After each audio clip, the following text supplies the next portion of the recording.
पोष मास के शुक्ल पक्ष की पुत्रदा एकादशी का महात्म्य।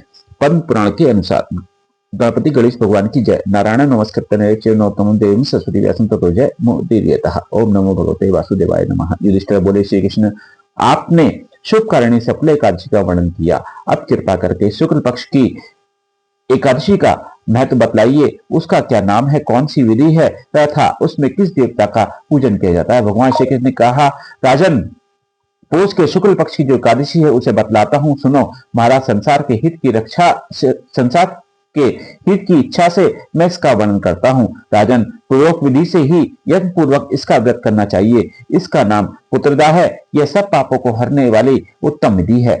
यह सब पापों को हरने वाली उत्तम विधि है। समस्त कामनाओं तथा सिद्धियों के दाता भगवान नारायण इस तिथि के अधिदेवता है। चराचर प्राणियों सहित समस्त लोकी में इससे बढ़कर दूसरी कोई तिथि नहीं है। पूर्व काल की बात है, भद्रावतीपुरी में राजा सुकेतुमान राज्य करते थे। उनकी रानी का नाम चंपा था। राजा को बहुत समय तक कोई वंशधर पुत्र नहीं प्राप्त हुआ, इसलिए दोनों पति पत्नी सदा चिंता और शोक में डूबे रहते थे। राजा के पितृ उनके दिए हुए जल को शोकोच्छ्वास से गर्म करके पीते थे। राजा के बाद और कोई ऐसा नहीं दिखाई देता था जो हम लोगों का तर्पण करेगा। यह सोच सोचकर पितृ दुखी रहते थे। एक दिन राजा घोड़े पर सवार हो गहन वन में चले गए। पुरोहित आदि किसी को भी इस बात का पता न था। मृग और पक्षियों से सेवित उस सघन कानन में राजा भ्रमण करने लगे।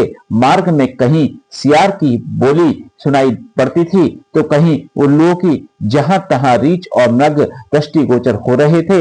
इस प्रकार घूम घूम कर राजा वन की शोभा देख रहे थे। इतने में दोपहर हो गई। राजा को भूख और प्यास सताने लगी। वे जल की खोज में इधर उधर दौड़ने लगे। किसी पुण्य के प्रभाव से उन्हें एक उत्तम सरोवर दिखाई दिया, जिसके समीप मुनियों के बहुत से आश्रम थे। शोभाशाली नरेश ने उन आश्रमों की ओर देखा। उस समय शुभ की सूचना देने वाले शकुन होने लगे। राजा का दाहिना नेत्र और दाहिना हाथ फड़कने लगा, जो उत्तम फल की सूचना दे रहा था। सरोवर के तट पर बहुत से मुनि वेद पाठ कर रहे थे। उन्हें देखकर राजा को बहुत बड़ा हर्ष हुआ। वे घोड़े से उतरकर मुनियों के सामने खड़े हो गए और पृथक पृथक उन सबकी वंदना करने लगे। वे मुनि उत्तम व्रत का पालन करने वाले थे। जब राजा ने हाथ जोड़कर बारंबार दंडवत किया, तब मुनि बोले, राजन, हम लोग तुम पर प्रसन्न हैं। राजा बोले, आप लोग कौन हैं? आपके नाम क्या है तथा आप लोग किस लिए यहाँ एकत्रित हुए हैं? यह सब सच सच बताइए। मुनि बोले, राजन, हम लोग विश्व देव हैं, यहाँ स्नान के लिए आए हैं। माघ निकट आया है। आज से 5वें दिन माघ का स्नान आरंभ हो जाएगा।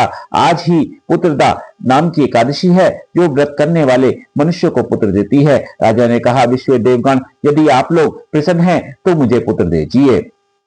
बोले, राजन, आज के ही दिन पुत्रदा नाम की एकादशी है। इसका व्रत बहुत विख्यात है। तुम आज इस उत्तम व्रत का पालन करो। महाराज, भगवान केशव के प्रसाद से तुम्हें अवश्य पुत्र प्राप्त होगा। भगवान श्री कृष्ण कहते हैं, युधिष्ठिर, इस प्रकार उन मुनियों के कहने से राजा ने उत्तम व्रत का पालन किया। महर्षियों के उपदेश के अनुसार विधि पूर्वक पुत्रदा एकादशी का अनुष्ठान किया। फिर द्वादशी को पारण करके मुनियों के चरणों में बारंबार मस्तक झुकाकर राजा अपने घर आए। तदनंतर रानी ने गर्भ धारण किया। फिर सब काल आने पर पुण्य कर्मा राजा को तेजस्वी पुत्र प्राप्त हुआ, जिसने